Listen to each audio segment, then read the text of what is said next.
Hey all, and welcome to the Real Deal of Britain. Folks, tonight I've got a beer for all the way from Belgium, purchased from Mr. Beer House, and it is from the brewery Girardin, and it's their Gueuze. They're 1882.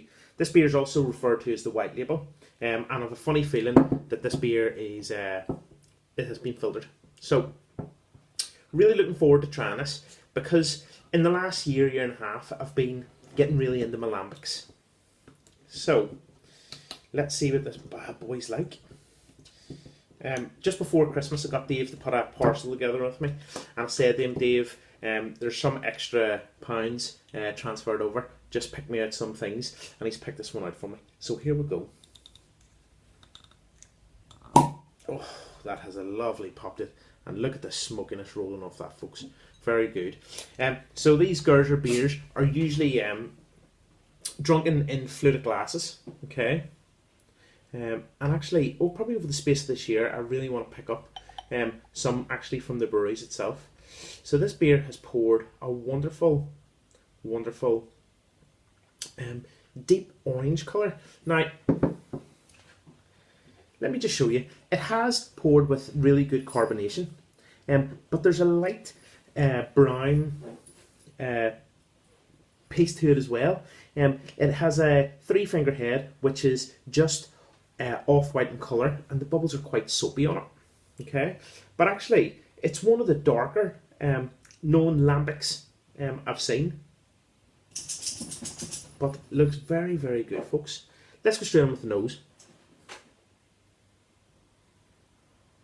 Okay, the first thing you pick up is it's deep sour apples. There's like lightly browned apples, like cooking apples. If you get cooking apples and you peel them and you leave them for half an hour so they go brown, there's a light maltiness to the beer. And actually, out of most lambics, this one's got beery qualities to it.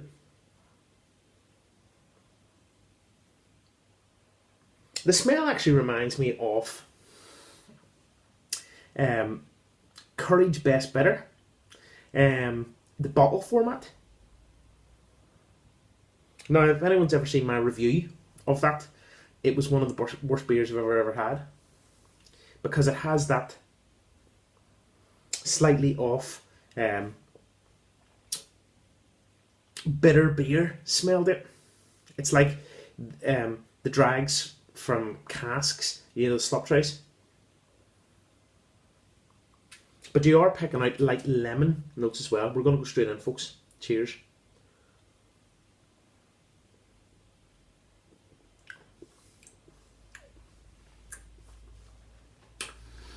Okay, the first thing I'd say is, on the nose, it's very, very deceptive, because the flavour is completely different.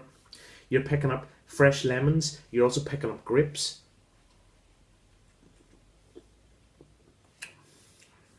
You actually are picking up that bitter malt taste. There's a light pruneness to the beer,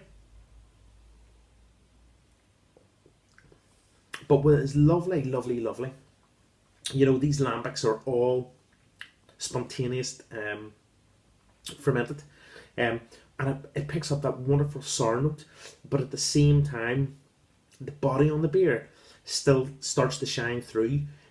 So there is lovely malts, and it's like very, very grainy malts. There's citrus notes, as I said, but there's that really nice kind of resinous, but light white grape, or even champagne grape starting to pop through.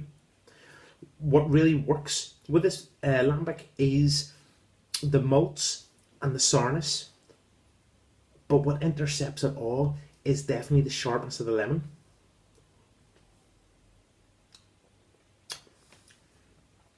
This is what I would classify as a very, very good style lambic, but it's different. The difference is it's more like a beer, and it has got wonderful, wonderful lambic qualities. stroke beeriness to it.